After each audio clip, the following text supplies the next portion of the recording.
Okay, so in this video, you're gonna learn how to make a clay box. All right, so you're gonna have a box, all right, that's hollow. Then you'll have a creative lid. All right, so everyone's creative lid is a little different and decorates their box a little differently, okay? All right, so the first thing you're gonna do is you're gonna have a bunch of clay, and I want you to wedge your clay. Okay, so wedging is a process of kind of squishing your clay so that one gets flexible, two gets rid of any air bubbles. So you're going to take your palms, and it's good to stand up for this, push your body weight into the clay, fold it back onto itself, and you're going to do this, I would say about 10 times. Okay, so do this a few times. Again, this is called wedging. Once you've done it about 10 times, you're then going to roll your clay into a ball.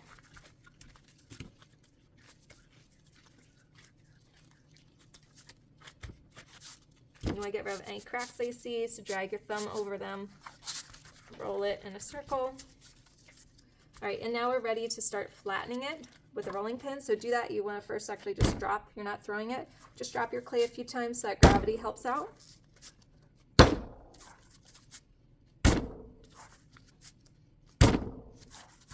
Once it's visibly flatter on both sides, you should be ready to roll with the rolling pin. So now I'm ready. Take my rolling pin and I'm going to start to roll it out, but before I do, I don't want to make it too thin. So to prevent me from rolling it too thin, you have some slab sticks. All right, you want to find ones that are the same size, and they're usually labeled, so both these have 10, 10, so I know it's the same size. Put on either side, and again, this prevents you from rolling too thin, and it makes sure that your clay is the even thickness all the way around.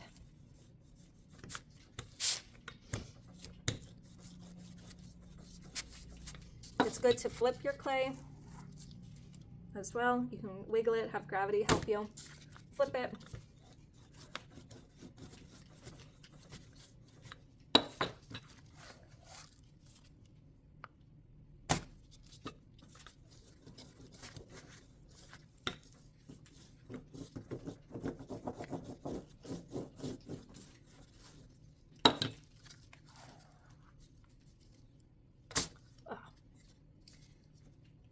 Don't spill your slip.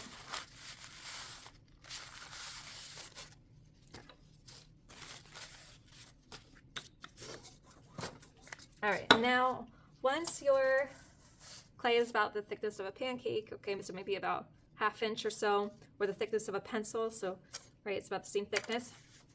Don't have it much thicker and don't have it thinner. If it's too thin, your project's gonna fall apart. It'll be too flimsy. Once you have a good thickness, you are going to be ready to cut out 5 squares. You're going to need all these squares, 4 for the walls, 1 for the base. Okay, so you need 5 to build that. And you want to try and fit as many as you can on here. All right, so you're going to need a needle tool, and you'll need your stencil, and you're going to cut all the way through. So there's 1, 2,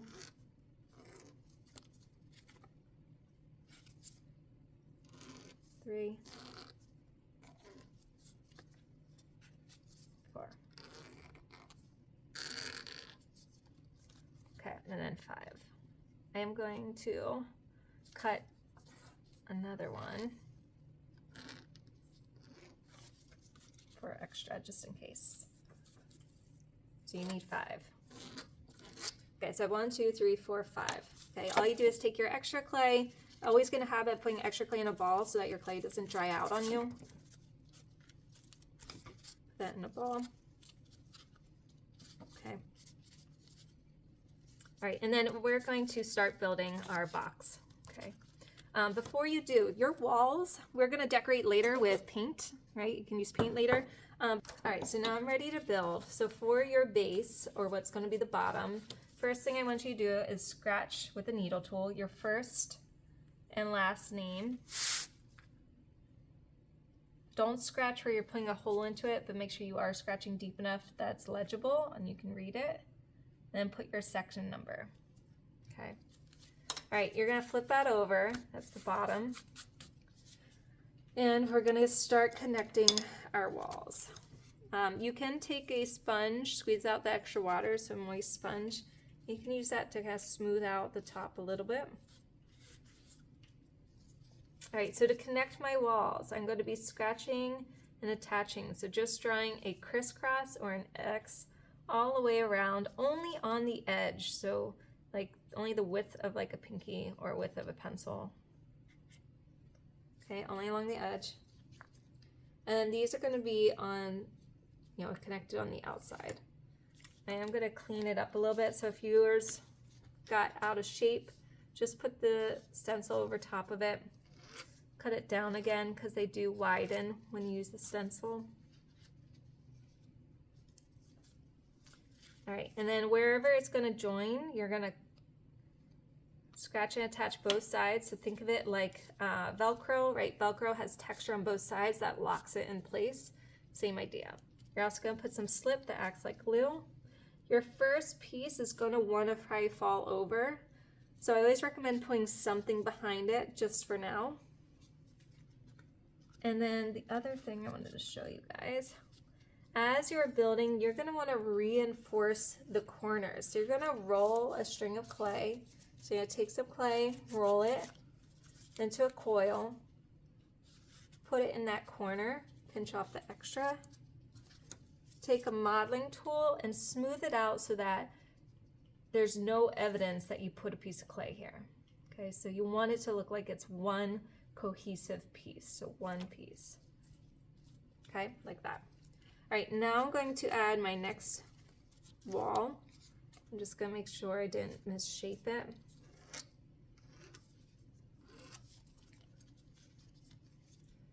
Again, texture on whatever size the clay connects. So this is going to be touching the bottom and the side, so that means I am scratching here too.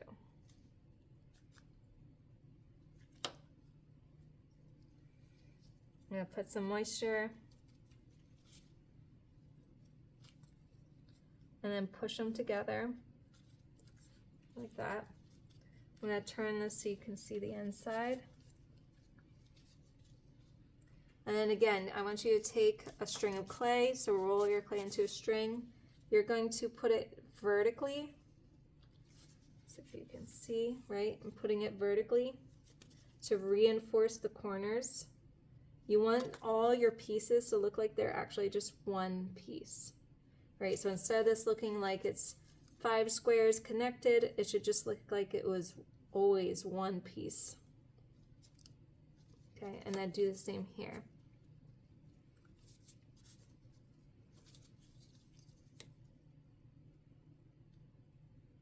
And do this as you go, because if you put all your walls on first, it's very difficult to add coils later.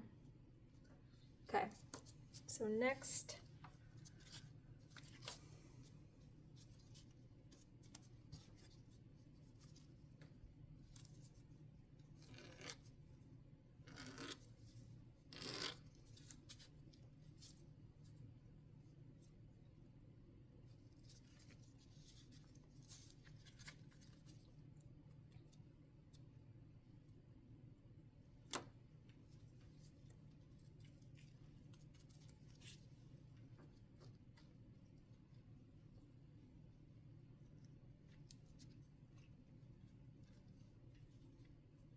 all right, and then your last piece, you usually have to cut it off. And you can see this one's too big, so if one's too big, you just want to go ahead and cut it.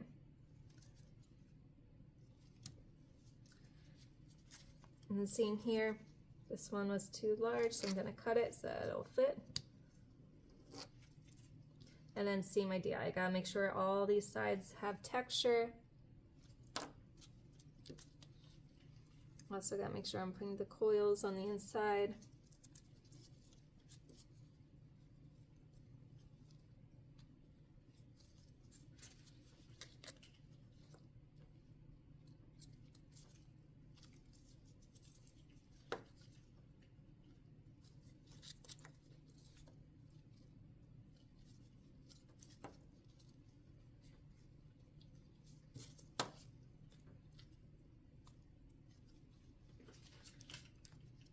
All right, now connect this one.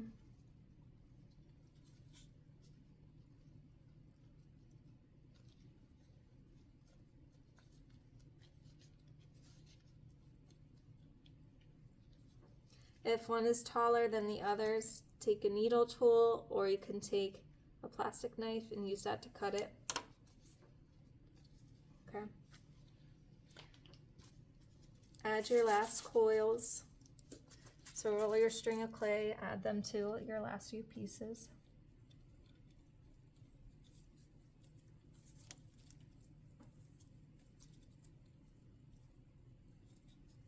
Okay. All right, and so I now have all 4 walls, but you can see that there's these seams. I need to get rid of that. So you're going to take your modeling tool, dip it in your slip, and you're just going to smooth those areas over. So again, this shouldn't show the evidence where you joined it. If this gets rid of your designs, we can always put those in later. You can always add them back.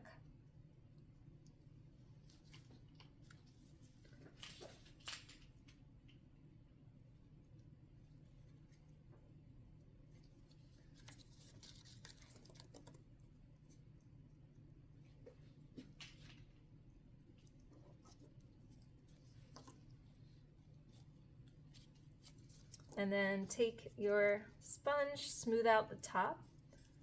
And again, please do not ever use too much water or your artwork will fall apart.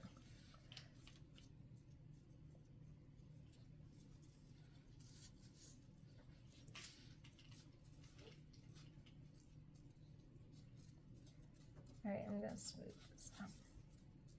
Okay, so now it looks nice and neat. If you want to draw designs in here, you can. Right, so you could actually draw like a house if you wanted. You don't have to if you don't like the idea, you just erase it. You could also take a stencil, hold it on the inside with a hand, then drag a sponge across the top. And that's how you can add a design. It's one way. So now when I peel this off, there's going to be a design. Okay. All right. So for making the lid, there's a few different ways of going about it. First thing is you're going to repeat the first step to how you made your box. So squish your clay. So take all your extra pieces of clay, put together. You're going to squish it. So wedge your clay so it gets rid of any air bubbles. Okay, roll it into a circle. And go ahead and drop it. And then we're going to roll it out. Make sure you're using the same thickness as the ones you made for your wall. Roll it out. And then we want to make sure that this fits your box.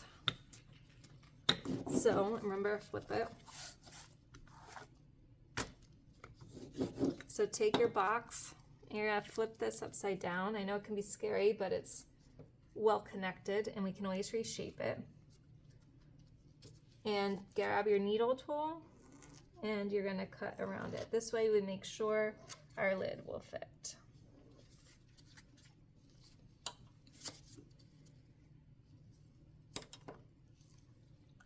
Okay. If it's a little off, you know, your shape is off, then make sure you fix it so it looks nice and neat.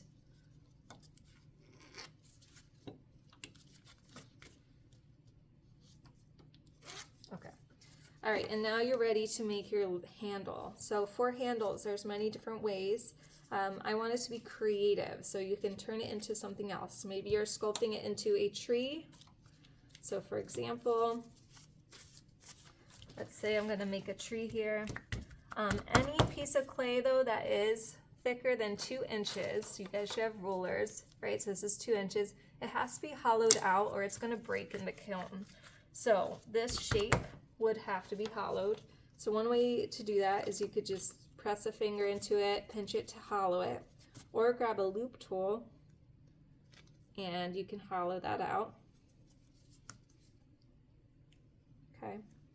And then you can attach it. Now any hollow objects still need a hole poked into it, so that that trapped air will escape. All right, so if I was to scratch and attach this, so let's say I attach my tree, add some slip. I need to poke a hole somewhere where it's not that noticeable so that that air will escape. Okay, so now I can then scratch and attach the limbs to this tree. And everything you make should look nice and neat. Right, I could add the other parts to this. Right, so anything I make, I should be scratching, putting a little bit of slip, and attaching. Okay, so just to kind of give you an idea, right? I could try and make a tree. You could try and make a house. This is also hollow. All right. If I was making the house, I could cut out a square to make a roof, and I need 4 triangles, and then I will attach them like that. Okay, so that's, and of course you have to scratch and attach, but that's how you would end up making the roof.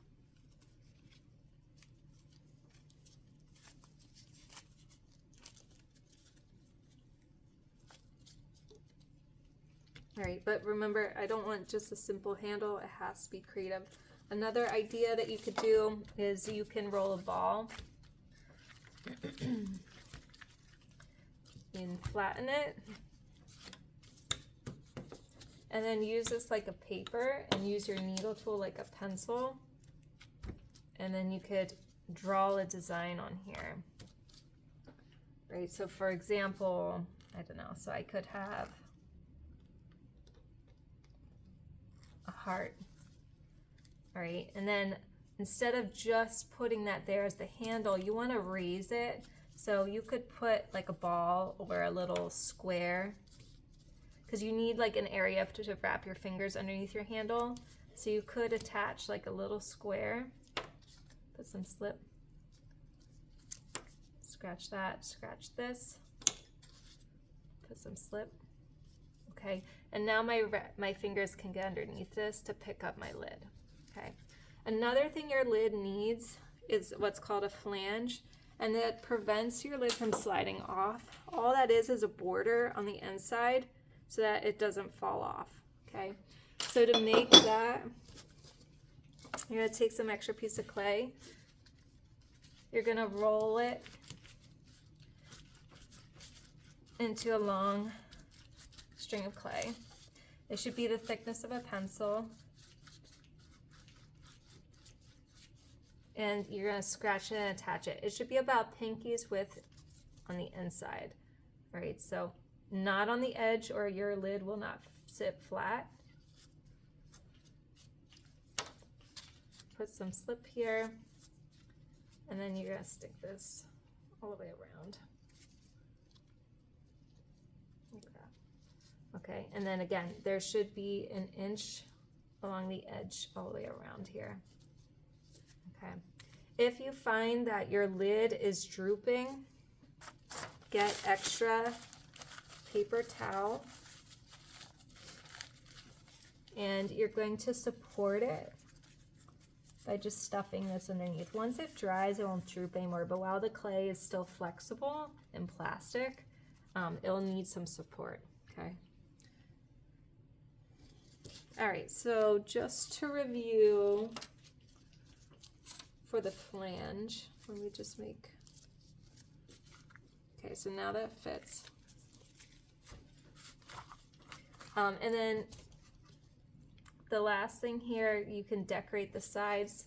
So any extra pieces of clay, right, I could cut out designs.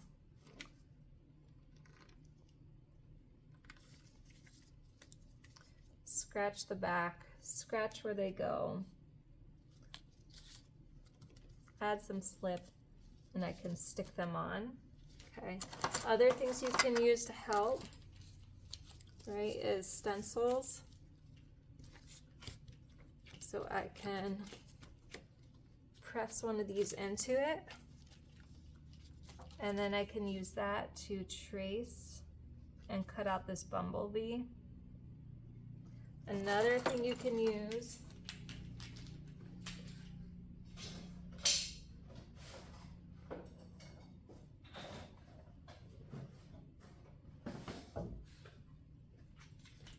are molds. I have some molds, so let's say you wanted an ocean theme, right? I could stuff some of this clay inside of it, right? Like that. And now I can cut this out.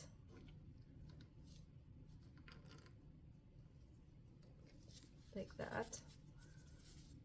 And just scratch and attach, okay?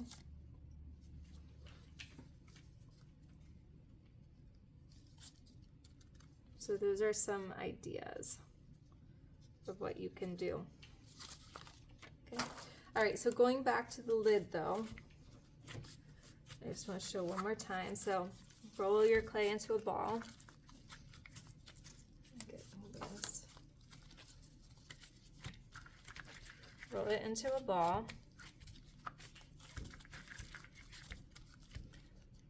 Remember to use the same slab pins or slab sticks so that your lid is the same thickness.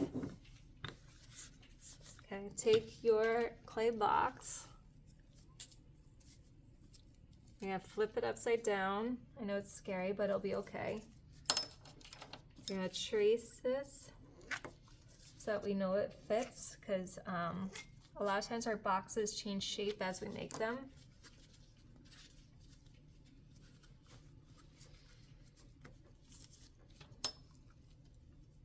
Flip it back, okay.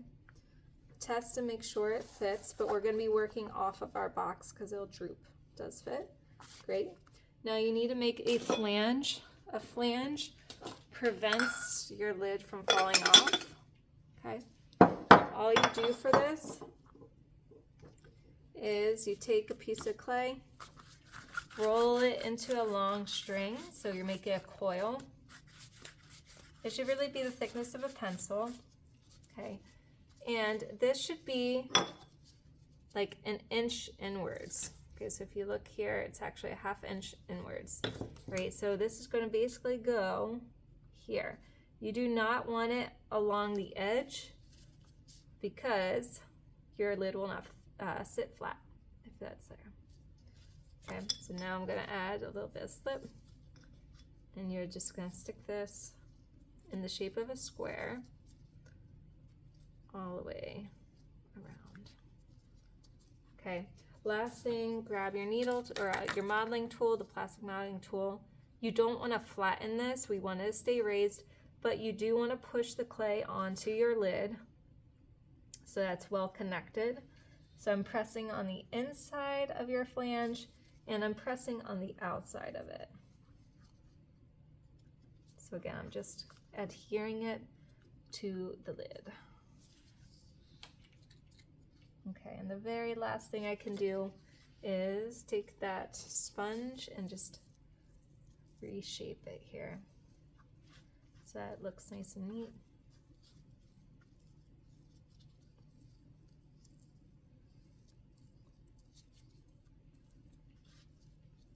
All right. And then test it out and make sure it does actually sit flat. While you are working, sometimes this will droop, so it's sometimes helpful to put like a little bit of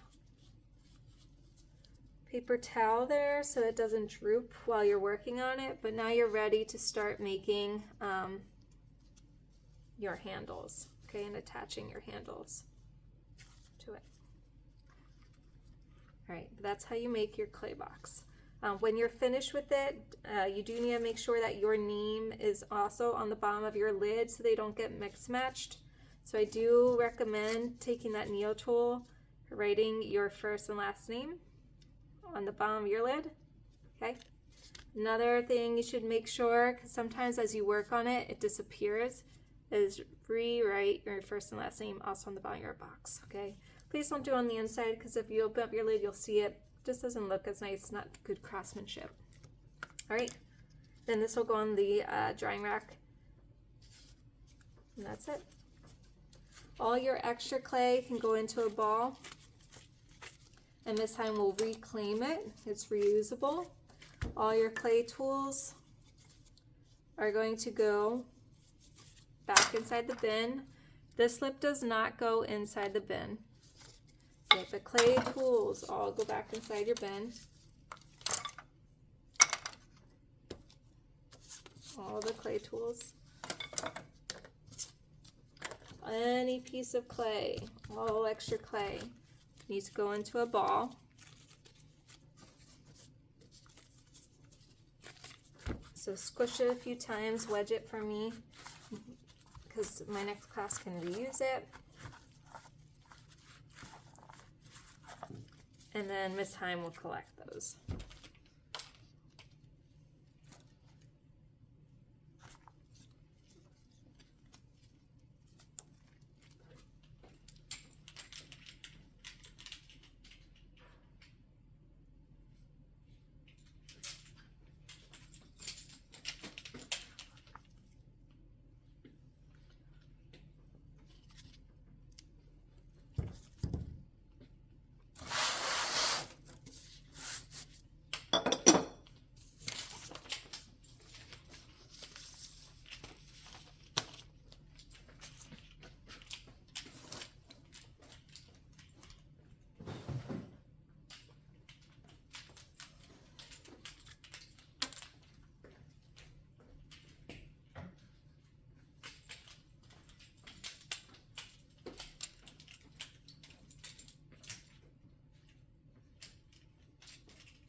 But if you would like a fun texture, you could also use these stencils at this point to add texture. So I just want to show you that. And you're only adding texture to 4 of them. One is your base. So I'm taking whatever piece of clay is thicker than all the rest, use that for the base. So I'm going to set this one aside. All right, and then I want to show you, if you want a cool design,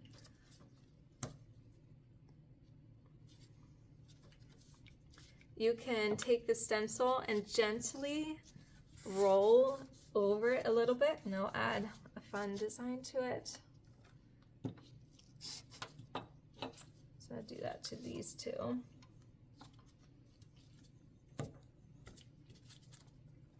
This might reshape them a little bit, but that's all right. So I'm going to have those two designs. I'm going to put a different design on these ones.